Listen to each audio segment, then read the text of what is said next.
안녕하세요 여러분. 귀로 듣는 자주인의 독서 교양 백관대하의 송세비입니다. 제가 지난 시간 서두에서 장마가 끝나자 조금 시원해졌다라고 했더니 윗지방에 사시는 구독자님 중 한 분이 댓글에서 여기 경기도는 엄청 더워요 라고 하셨더라고요. 네, 그렇군요. 몰랐습니다. 대한민국이 작은 듯 하지만 또 크기도 한 느낌 그럴 때가 한 번씩 있죠.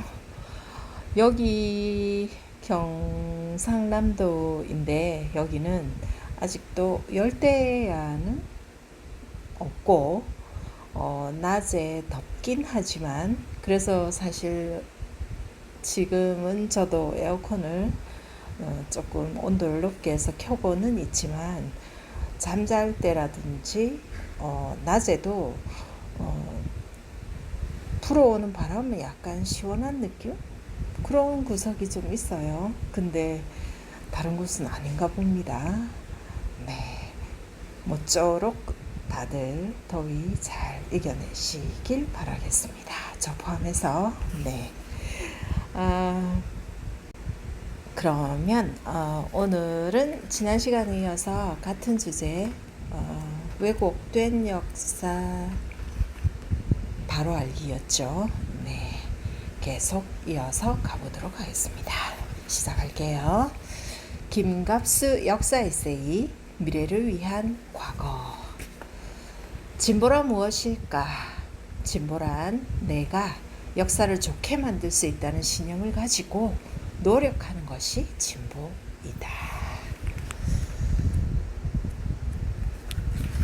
제3장 왜곡된 역사 바로 알기. 28.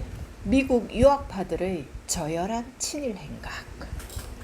1937년 중일 전쟁을 도발한 일본은 3.1운동 이후 유지해왔던 이른바 문화정치마저 포기해야 했다.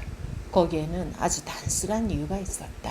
그것은 전면적인 중국 침략에 대한 보복으로 미국이 일본에 대한 무역을 동결했기 때문이었다. 이렇게 되자 일본은 물잔난에 직면하게 되었다. 일찍이 문화정치를 표방하여 계몽, 신여성을 미화하고 연애와 퇴폐를 조장한 나머지 식민지 조선은 도시를 중심으로 유행과 사치 그리고 소비 풍조가 만연하게 되었다. 부호와 지주의 자녀들은 모던보이, 모던걸이라 하여 향락 분위기를 선도했고 이를 추종하여 가난한 집의 젊은이들까지 허세와 허영에 젖어들고 있었다. 그러나 이제 일본은 본토와 점령지에서 내핍과 절약을 통해 물자 소비를 억제하지 않으면 안 되게 되었다. 일본은 전쟁 물자를 적극적으로 얻기 위해 동남아시아를 침공했다. 그들은 대동아 공영권이라는 이름으로 이 침략 전쟁을 위장했다. 그들은 말레이시아를 점령하고 난 후 본토의 학생들에게 고무공을 하나씩 나누어 주었다. 이는 당연히 말레이시아의 고무를 차지했다는 뜻이었다. 동남아시아 침략을 통해 물자를 얻게 된 일본은 이제는 확장된 전선을 감당할 병력의 부족에 직면하게 되었다. 그들은 조선인을 일본인으로 만들어야 징용과 징병을 수월히 할 수 있다고 판단했다. 사상 유례가 없는 민족 말살 정책은 이렇게 해서 시행된 것이었다. 조선인을 일본인으로 만들어 전쟁에 내보내려면 우선 조선인의 정체성을 없애는 일이 급선무였던 것이다. 1938년 7월 1일에 발족된 국민정신 총동원 조선연맹은 국민정신뿐 아니라 국민의 물리적 행동까지도 규제했다. 행정 단위를 기준으로 결성된 당시의 조선연맹은 1970년대에 만들어진 한국의 새마을운동과 성격과 조직이 흡사했다. 조선연맹은 조선인의 의식주 생활 전반에 개입하며 근검과 내핍을 강요했다. 또한 그들은 한국 신민 서사와 궁성 여배 여부를 감시하기도 했다. 그들은 수많은 종류의 캠페인을 벌였는데 감사의 날, 천황에게 국어, 일본어의 날, 근로자의 날, 보행의 날, 체육의 날, 근로의 날, 방공호 파기, 비행장 닫기, 반성의 날, 황국신민으로의 지시를 잘 따랐는지, 저축의 날 등을 정해에 시달했다. 또한 그들은 매월 2번씩 반상회를 열어 불참자에게는 유무형의 손해가 가도록 만들었다. 이 무렵 전국을 순회하며 계몽 강연을 한 사람 중에 김활란이라는 여성이 있었다. 이화여전을 졸업하고 미국에 유학한 그녀에게는 조선인 최초의 여성 박사라는 이력이 늘 따라다녔다. 그녀는 지방을 돌고 온 감상문을 써 발표했다. 사실 도회, 특히 경성에 돌아올 것 같으면 우선 표면에 드러나는 사실로 볼 때 너무 시국 인식이 부족하달지 실행이 무의식하달지 지방 여성이 요구하는 모범이 되기는커녕 지방 여성에게 매우 뒤떨어진 느낌이 없지 않다. 시국과 도회 여성 1939년 미국에서 김활란에게 구애했다가 실패한 장덕수는 콜롬비아 대학에서 학위를 마치고 1936년 귀국했다. 그는 보성 전문 교수와 동아일보 논설위원을 겸임하면서 이광수, 윤치호 그리고 김활란 등과 친일 경쟁을 벌인다. 장덕수는 부민관에서 열린 시국 강연회에서 적성국가의 정체라는 다소 선동적인 제목으로 옮겨냈다. 이제 동아민족은 압박과 착취를 당하여 뼈만 남았지만 뼈로서 단결하여 구적 미영을 타도하자. 이듬해 그는 김활란 등의 구미 유학파와 함께 부민관에서 싱가포르 공약 강연회를 개최했다. 놀랍게도 그는 일본 제국의 폐색이 완연했던 1945년 5, 6월까지 연단을 우리 안의 맹수처럼 빙빙 돌거나 아니면 청중석 사이를 종행하면서 그리고 때로는 울먹이면서 천황폐하의 은혜에 죽음으로 보답하자고 외쳤다. 그의 강연 내용을 일부만 소개한다. 학생 제군 중에는 재학지를 떠나 행방을 감추거나 또 집에 돌아오고 나서도 빨리 학병 지원 수속을 하지 않으며 선배나 뜻있는 사람의 권고까지 피하고 있는 경우가 있다고 하지 않는가. 이렇게 비열하고도 언어 도단적이며 또 치욕을 모르는 젊은이가 또 어디 있을까. 나는 오늘날까지 교단에서 교편을 잡고 날마다 제군의 얼굴을 대해왔거니와 이런 젊은이가 있으리라고는 추호도 생각하지 않았다. 29. 수치스러운 친일 문인들의 행태. 1943년 11월 14일과 20일 두 차례에 걸쳐 동경 메이지대학 대강당에서는 학도 궐기 대강연회가 열렸다. 그렇지 않아도 조선의 저명인사들이 일주일이 멀게 동경회와 학병 권유연설을 해오던 터였다. 화신백화점 업주 박흥식은 거액의 비행기 자금을 헌납해서인지 일본 천황을 접견하기도 했다.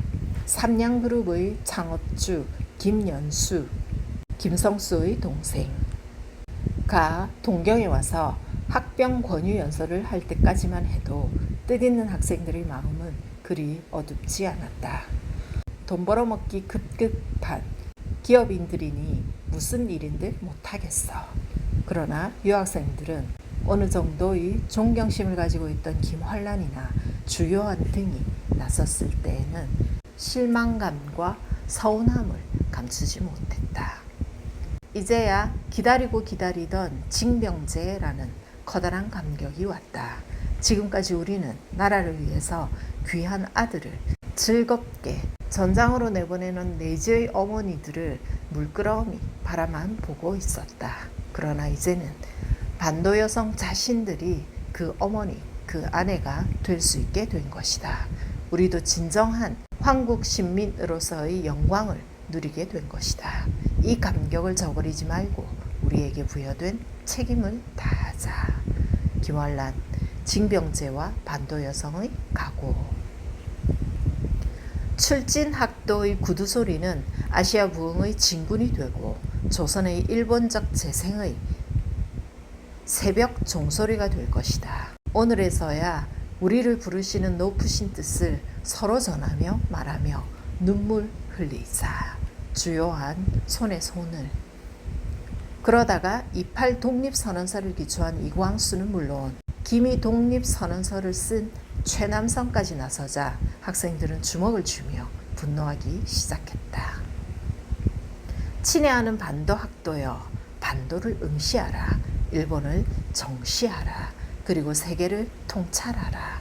2,500만의 운명은 어디까지나 학생 제군의 양 어깨에 달려있다.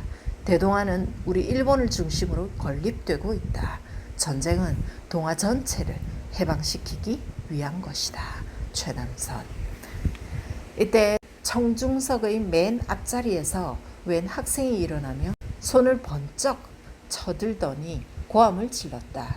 일군에 들어가는 것이 그렇게 좋다면 당신들 자식부터 내보내시오. 동경제대 법학부 재학생 신상초였다. 단상 뒤 의자에 앉아있던 이광수가 벌떡 몸을 일으켰다. 그는 안경을 벗어 한 손에 쥐고 신상초를 노려보았다. 신상초는 청중 사이에 있던 일본인 형사에 의해 끌려나갔다. 연설 중이던 최남선은 본 척하며 물을 마셨다. 그리고는 애서 침착한 표정을 지으며 다시 연설을 이어나갔다. 대동아의 성전은 세계 역사의 계조입니다. 바라건대 일본 국민으로서의 충성과 조선 화랑도의 의기를 발휘하여 한 사람도 빠짐없이 출전하기를 바랍니다. 최남선에게는 약점이 있었다. 당시 그의 셋째 아들 최한검은 경성제대 법학부에 다니고 있었는데 학병 출전을 한사코 거부하며 버티고 있었던 것이다. 이 사실을 아는 신상초가 최남선의 아픈 곳을 찔렀던 것이다. 끝까지 학병에 가지 않은 최한검은 8.15 후 월북하여 김일성 대학의 교수로 재직했다는 증언이 있다. 사실 최남선은 3.1운동 직후부터 총독부에 의해 관리된 친일파였다. 그는 진작부터 제국주의자의 눈에 띌 만한 글들을 써댔다. 그 유명한 노래 경부철도가는 3.1운동 훨씬 이전에 발표된 창가로서 일본의 식민지 근대화를 예찬하는 내용이었다. 최남선이 조선 총독 사이토의 언론 참모 겸 경성일보 사장 아베에게 보낸 편지글에는 지식인 특유의 비루함이 담겨있다. 잡지는 동명이라는 이름으로 원서를 제출하였습니다. 가까운 시일 안에 잡지를 통해 그동안 진력한 성과가 나타날 것입니다. 금후의 처분은 모든 것을 하나로 하여 선생님의 가르침에 어긋남이 없도록 각별히 유의하고 있습니다. 지난날 선생께서 경성을 출발하실 때 부친과 함께 역까지 달려갔습니다만 공교롭게도 시간이 늦어 실례가 많았습니다. 우선 이렇게 보고를 드리면서 붓을 놓겠습니다. 일본 국회도서관 헌정자료실 소장자료. 최남선은 총독부 언론공작의 지휘자였던 아베의 가르침을 받고 있었고 그에게 보고를 하고 있었다. 이것은 3.1 운동으로 투옥되었다가 가출로 간 지 얼마 안 되는 시점의 일이었다. 친일 성향이 조선인들에게 누설되면 전면으로 내세우는 총독부 지침에 따라 그는 1936년 총독부 중추원 참의 만주의 친일지 만몽일보 고문, 만주국의 친일 엘리트 양성기관 건국대학의 교수를 차례로 역임한다. 최남선의 친구 위당 정인보가 최남선의 집을 찾아가 대문 앞에 술을 부어놓고 이제 육당은 죽고야 말았다고 통곡한 것이 그 즈음의 일이었다. 이어 최남선은 매부 박석윤과 함께 만주에서 일제 관동군의 선무공작 업무에 참여했다. 그 후 귀국한 그는 이광수 등과 어울려 학병 권유 연설에 나선 것이었다. 우리는 중고등학교에 다닐 때 1910년대를 이인문단 시대라고 하여 한국 현대문학의 선구자로서 최남선과 이광수의 문학작품과 논설, 수필 등을 여러 편씩이나 배우는 교육을 받았다. 30. 황당한 사람들. 식민지 시대 계몽주의 지식인들. 식민지 시대 위장된 애국자들은 계몽주의자들 가운데 현저히 많았다. 대체로 그들은 서구 문물에 대해 근거 없는 동경을 지니고 있었다. 특히 일본 유학 출신자들이 더 그랬다.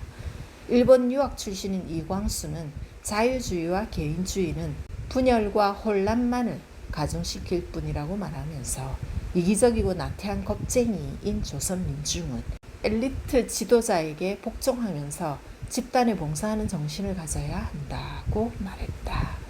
그렇다면 이광수가 말한 이기적이고 나태한 겁쟁이는 누구란 말인가?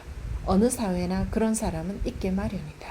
그런데 왜 이광수는 조선민중 전체가 그런 것처럼 말한 것일까?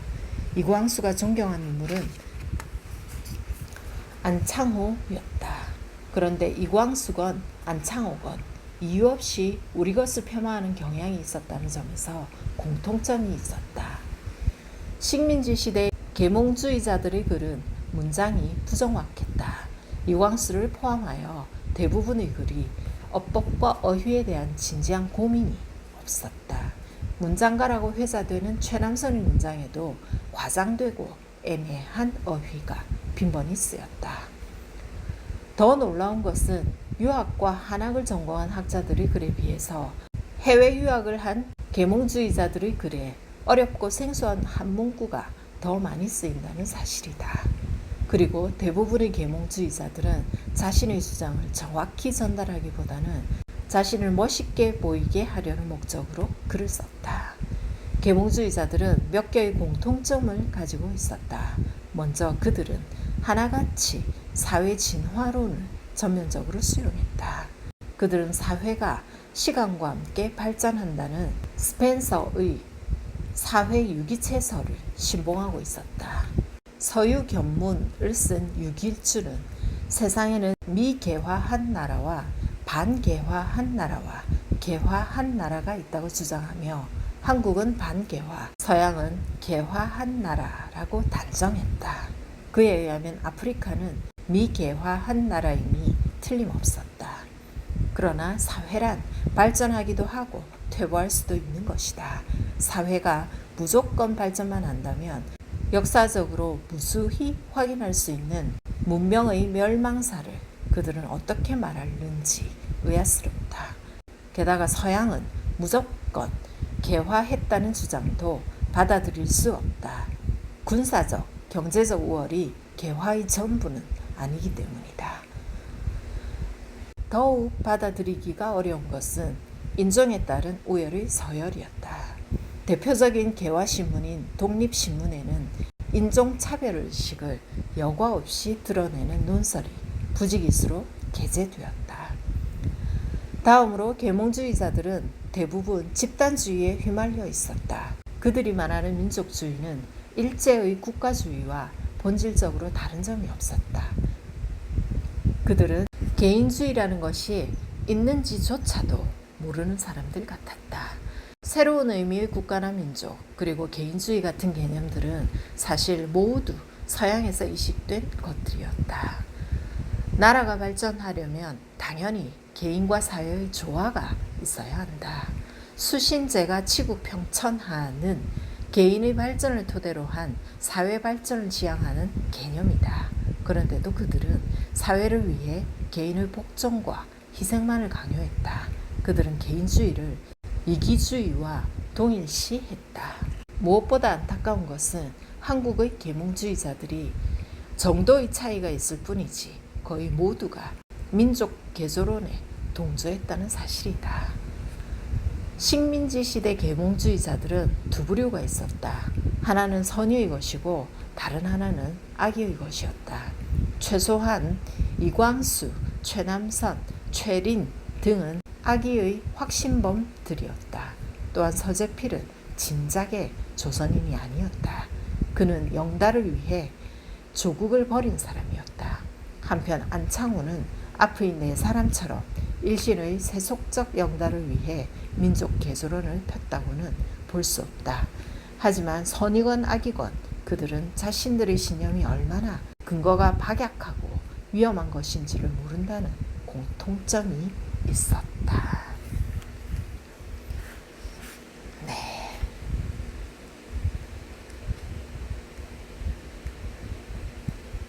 이름만 멋진 계몽주의자들. 계몽.